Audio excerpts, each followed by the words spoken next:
I kind of feel like Cassie is a villain in this whole story. You said a villain. What do you think? She's like the mastermind behind the scenes setting things up? Yeah.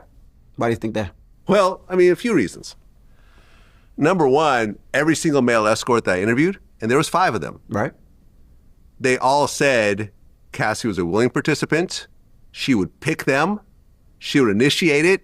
She would ask for certain things, like one of the guys, she asked the guy to pee on her. Her idea. She would run into the guys in the street and then have, call them right after and say, hey, we're close by. Come do another freak off with us. I think she was genuinely enjoying it. What do you think changed? Well, what I think really changed. Okay, look, so, we talked to a lot of people off the record. So Right. there's certain names I can't mention. Okay. But I could tell you that someone I know that was hanging out with Cassie one day, I gave him a ride back because they were doing something together. He said the whole time she was like, hey, convince your friend Sean to marry me. I want to be married. I want to have a baby. I don't want to keep being his girlfriend. I think what Cassie really wanted is to be a wife and or have a baby.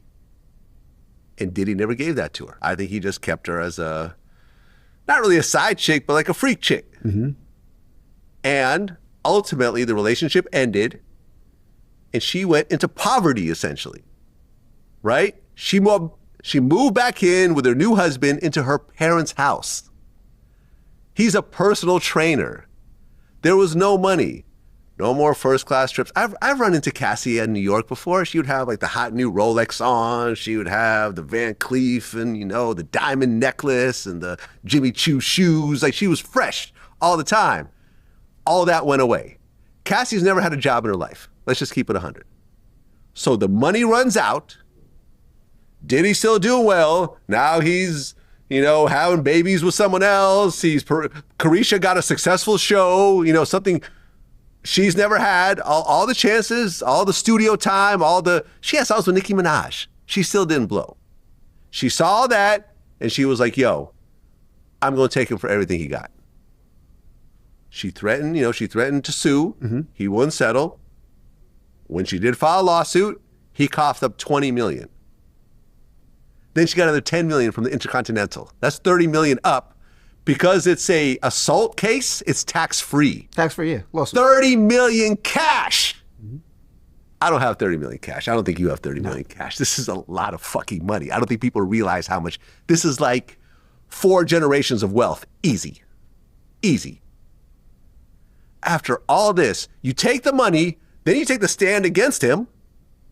She could have had a very different conversation on that stand. Mm-hmm. She could have been like, well, yeah, there was some violence, but, I hit him sometimes also. We were both taking drugs, so we were just beating on each other. And, yeah, I liked the freak offs, and sometimes I didn't, but, I loved him. So, the Daphne Joy on the stand was very different than Cassie on the stand.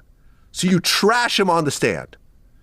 Diddy's name is synonymous with being gay right now. No Diddy is the new no homo. Right. In the process, I remember Don the dealer said that, he overheard Diddy this was, when they were doing the freak offs with Daphne, he'd be like, yo, I just lost this deal. I'm down $100 million and no one wants to work with me. So this man lost hundreds of millions of dollars. He got locked up. Everyone calls him gay now. Mm-hmm. After all this, he gets convicted and she writes a letter to the judge not to let him out. Mm-hmm. Does that seem like a happy person to you? No, not at all. Does that seem like someone that says look, I've had lawsuits before. When I've won, that's it. I'm done. Okay, whatever. The scales have been balanced. Okay, you did this. I got a check. We're good. So you think this is revenge off of Diddy not marrying her or having a child? I just think she's bitter and angry and no amount of money will make that, will make her happy. She got 2 kids. She got a husband. She got $30 million and she still writes a letter to the judge. She wants him dead. She wants him dead and brutally murdered in the process, and she wants to see it. Maybe at that point she might be okay. That's why I'm just saying she's the villain. Or. Let's go. I love everything that you said. Okay. Or.